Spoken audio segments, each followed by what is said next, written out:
Это актуальное интервью в студии. Петр Васильев, здравствуйте. Обновление законодательства сделало возможным конфискацию транспортного средства у злостных нарушителей правил дорожного движения.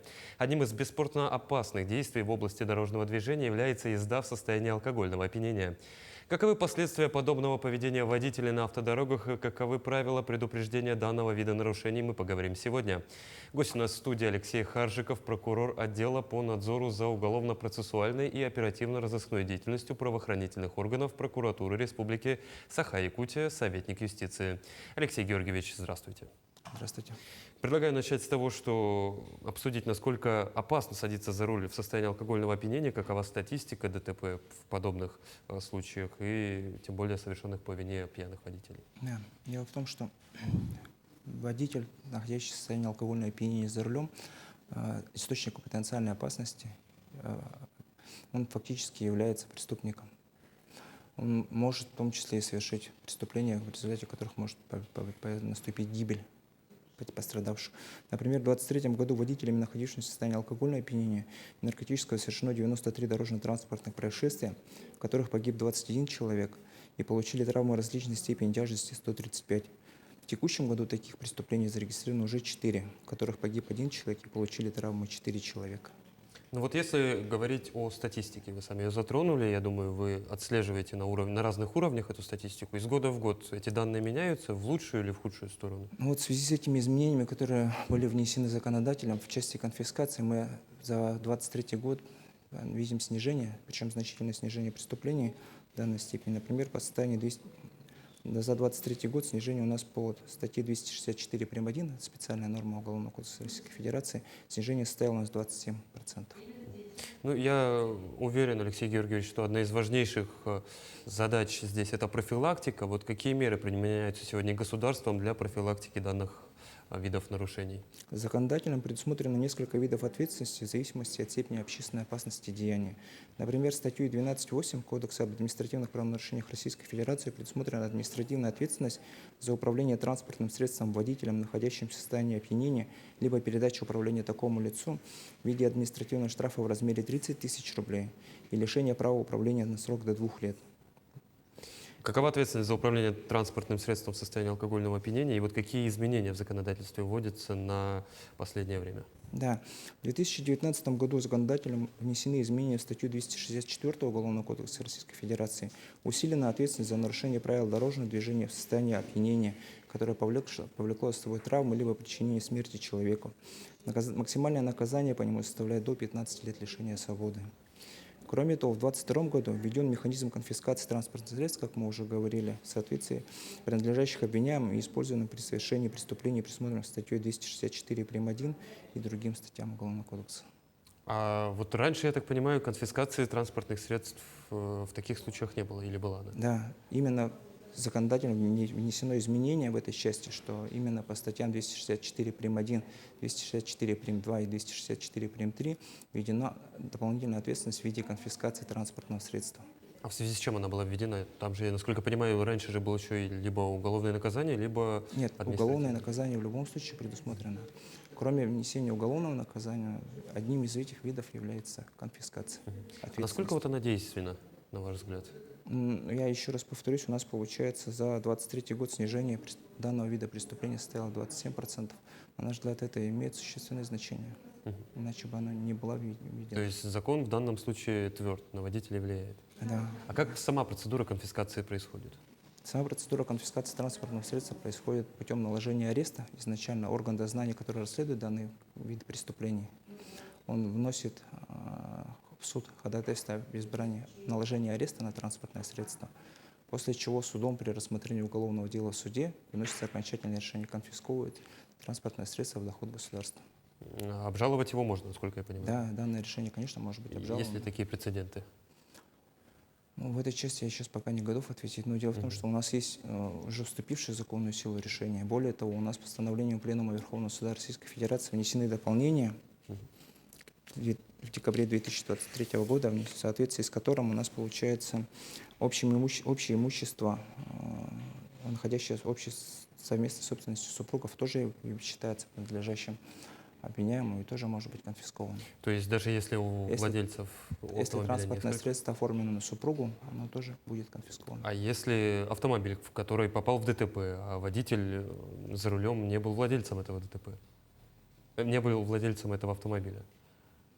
Да, у нас такие факты тоже имеют место быть, в том числе, если у нас получается, бывает, что преступление совершается водителями, которые находятся на наемной службе, в унитарных предприятиях, коммерческих организациях. В этом случае, конечно, нет.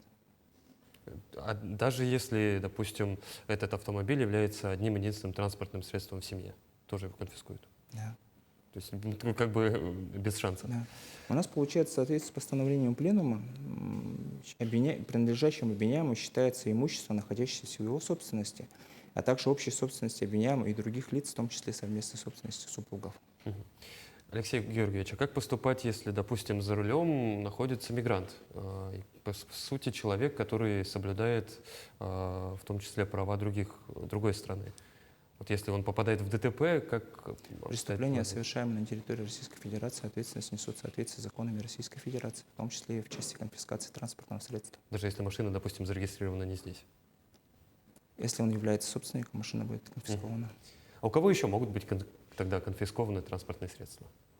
Ну, вот я же Вот повторюсь. этот полностью весь список. Вот этот список. Ага. Алексей Георгиевич, на ваш взгляд, вот вы сказали о том, что статистика пьяных, так называемых ДТП, она идет последние несколько лет вниз, ну, последний год, по крайней мере. Последний год идет снижение. С чем еще это может быть связано, кроме как профилактической работы?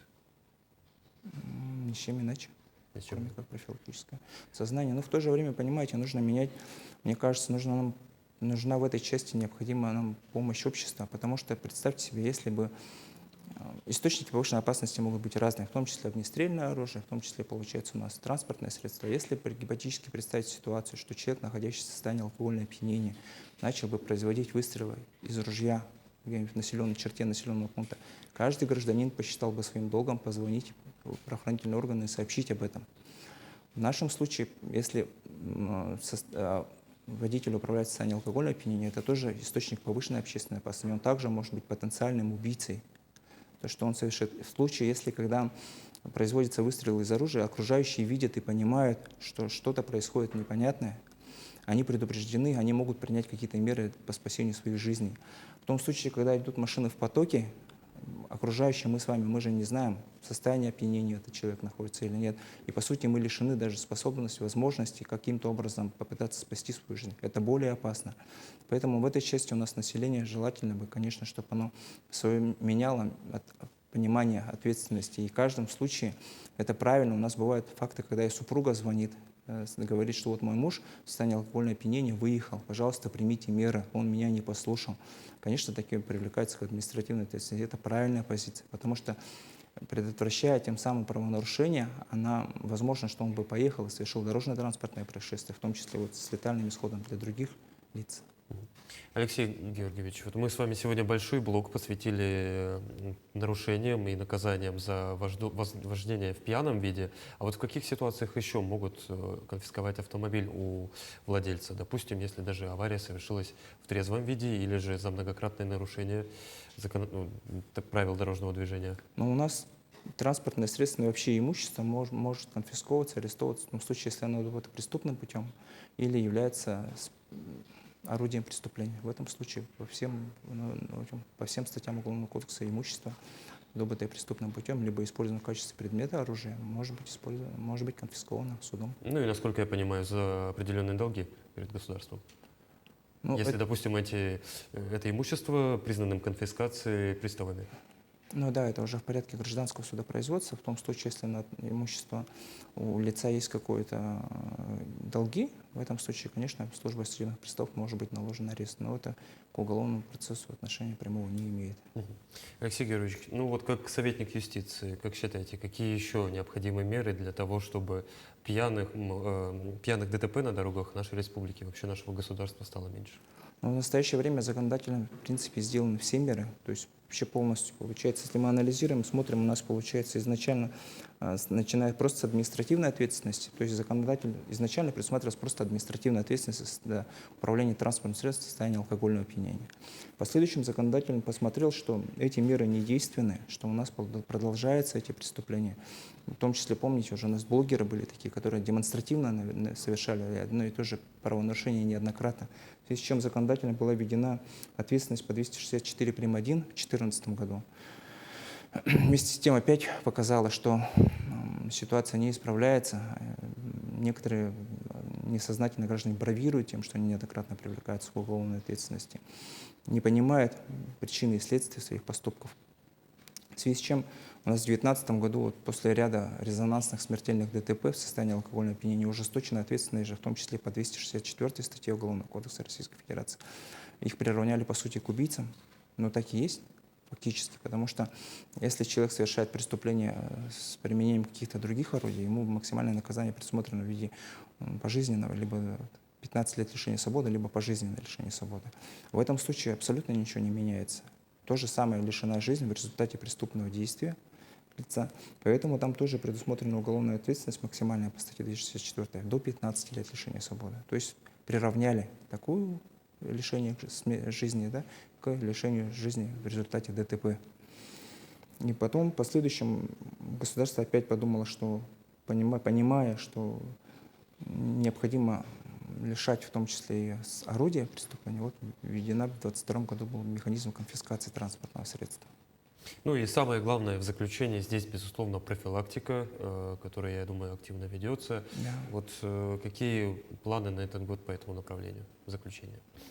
Ну, в основном профилактикой у нас занимаются правоохранительные органы. Кроме того, у нас, получается, в прокуратуре республики, в Генеральной прокуратуре, в прокуратуре республики руководителям уделяется должное внимание, поставлено на особый контроль данное направление преступлений. Алексей Георгиевич, ну, я уверен, что в ближайшее время закон начнет работать, точнее, он уже работает, и его результаты мы увидим еще в ближайшее время. Спасибо, что пришли к нам в студию, ответили на наши вопросы. Спасибо. Это было актуальное интервью. До новых встреч.